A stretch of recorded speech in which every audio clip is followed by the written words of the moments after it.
Michael Danby. Michael, good to talk to you again. Hi, Chris. There's so much to catch up with you on. I really want to talk to you about the ALP conference, but first of all, with state politics has proceeded ahead of us, really. I want to get your take on Jacinta Allan. Will she resign? Should she resign? Or would there be a challenge, a hostile challenge, if you like, instead? There has been a hostile challenge. She's written to the State Secretary saying to prepare the ballots, that she's going to force a ballot. Some people say that she's such a socialist left princess that she's going to stick no matter how unpopular she is. All of the MPs have come back from their electorates and she's absolutely toxic. This line about the ghetto tax on all Victorians has really stuck, Chris, and nonetheless, it would take 6 weeks.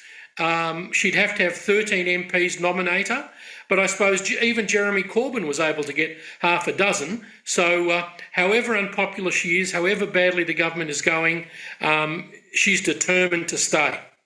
What's about the process then in the Labor Party? How can Ben Carroll mount the challenge? How quickly can this happen? What is actually going on? Well, he declares it tomorrow. There'd have to be a 6 weeks. The state election is barely 5 months away.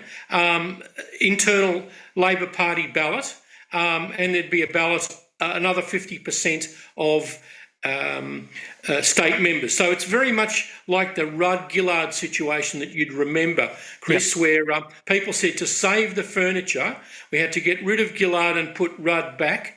And he managed to keep a few more places. The socialists left are hoping their places in the outer southeast will be kept, and that would be a reason to express their conflict of disloyalties and vote against Jacinta Allan, even though she's in the same faction in the state caucus. But the problem is, if she demands it, it's got to go to this wider process that Rudd imposed on the federal caucus as well. Quick favour, if you are enjoying this breakdown, do me a solid and smash that subscribe button. 96% of you have not yet, and it costs nothing, takes a second, means the world to this channel. Cheers if you did. Now, back to the chaos. Yeah, so wouldn't there be a lot of action as we speak overnight, people trying to lean on her, factional heavyweights trying to lean on her to resign in the interests of the party? But I'm told she's a regular porcupine. She's not moving. And she wrote to the State Secretary and put him on notice. And she just has to get those 13 people and she's back in the game. And she's hoping that Ben Carroll's nerve will fail. Well, in a way, I think that's a good thing for Victorians because I think they should be given the opportunity to vote on her rather than to have a switcheroo put in place. What are your thoughts on that? Well, I think whoever is the nominee, I think Victorian Labor are finished.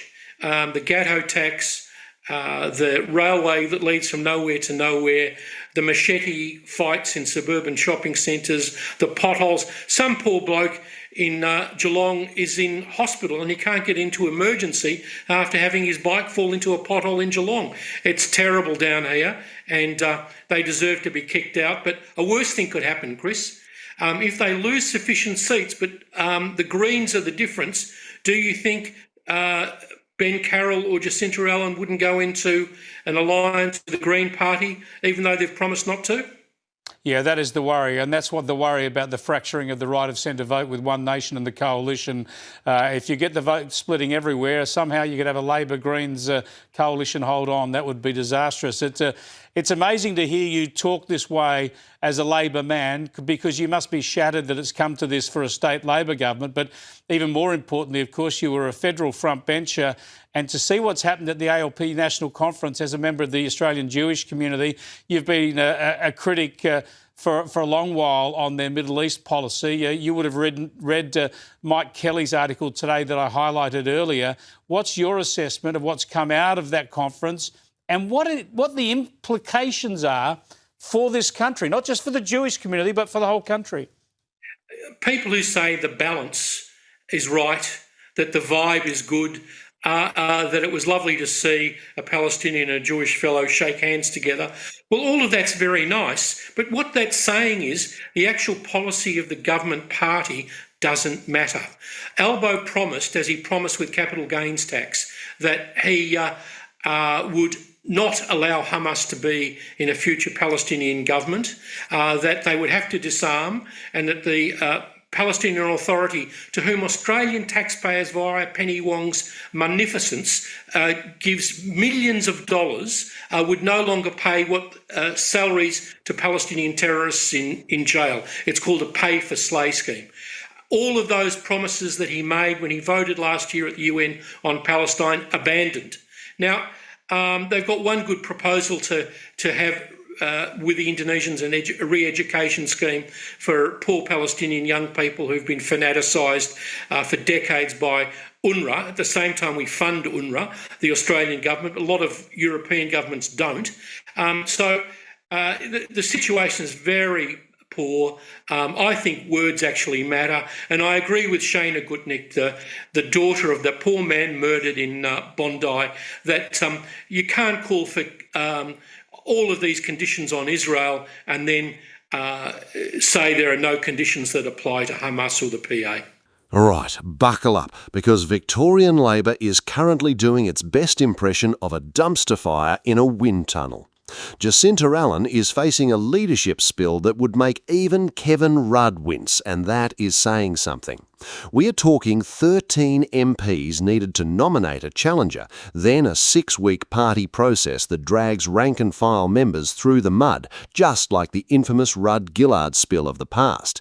Except this time, the villain of the piece is not just unpopularity, it is policy. Try selling voters a so-called ghetto tax on regional areas, add a few rail projects heading confidently from nowhere to nowhere, then sprinkle in headlines about machete brawls and pothole injuries, and suddenly your own factional mates are eyeing the exit. I think a lot of these de-radicalisation programs are just window dressing. It's an excuse because they've never worked. We've had so many cases in the UK and Europe, and again really in Berlin on the weekend, where people supposedly who are being de-radicalised go ahead and conduct these operations anyway. But just to drill further into what you're saying now, I agree with you. When Anthony Albanese decided to recognise the non-existent state of Palestine, he said these things. The official Australian government policy then is that that no money should go from the Palestinian Authority to the martyrs, as they call them, or the families of the martyrs and other terrorists in jail, and that Hamas must disarm. Now, neither of those things have happened. Of course, they're still occurring. And I said there was nonsense at the time to impose those conditions anyway because you couldn't enforce them. But nonetheless, that is the Australian government policy.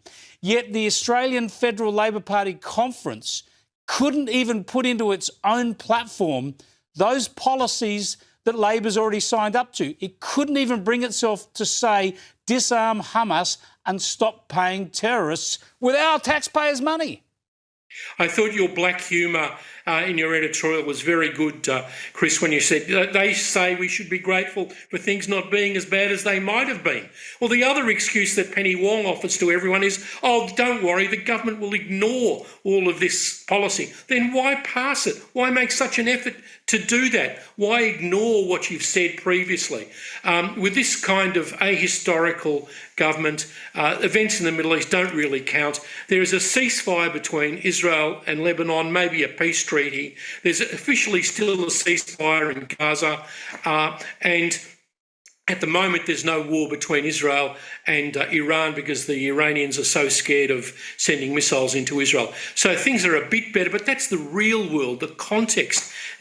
All of this verbiage, balance, the false narrative that Mike Kelly talked about is all designed just to assuage factions within the dominant socialist left faction in the Labor Party, so they won't get too angry about having anything that criticises the Islamist side of politics. We don't want more Gazans in Australia, Tony Burke. We don't want Dr. Jihad to come back here. And I think I speak for a lot of Labor people, a lot of Liberals, apart from the One Nation who are going up to 30% because you're doing this, Albo, Burke and Wong. Yeah, brilliantly said, Michael. Just to wrap up, though, and we're really tight for time, so just quickly, if you could, the implications of this for Australia. But this is not just an esoteric debate about ALP policy or about global affairs. This has real impact on social cohesion in this country. How would you describe that? Well, people are terrified of the government giving more authority to Hamas by not criticising them. That's what Shana Gutnick understood on the front page of The Australian today when she's quoted as saying that. No conditions on Hamas from the Albo government, even though he promised last year. Another broken promise. And speaking of factions, here is your plot twist. The socialist left, Allan's own team, might actually back her rival Ben Carroll, just to save marginal seats in outer southeast Melbourne. That's like your own family voting you off the island to save the tribe. Brutal. But wait, because while Victoria burns, Canberra is quietly rewriting its promises like a bad group assignment nobody proofread. Prime Minister Anthony Albanese stood at the United Nations and promised the world, quite literally, that Hamas would never sit in a future Palestinian government, that Hamas must disarm, and that so-called pay-for-slay payments to terrorists' families would stop. Bold words, big applause. Then the ALP National Conference rolled around, and somehow none of that made it into the actual platform. It's like promising to quit sugar, then conveniently forgetting to mention it every time cake is in the room. Meanwhile, taxpayer funds keep flowing toward organisations like UNRWA despite ongoing questions about radicalisation, while government officials float re-education programs that sound lovely on paper and vague everywhere else. This is not policy, this is vibes with a media strategy. Zoom out and the picture gets uncomfortable fast. Vote fragmentation on the right could hand progressive minor parties outsized power.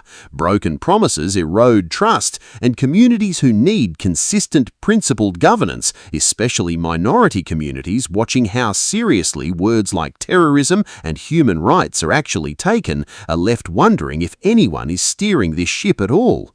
So, is this simply bad timing, or a party genuinely losing its ideological compass on two fronts at once? That is the real question worth sitting with. Thanks so much for watching.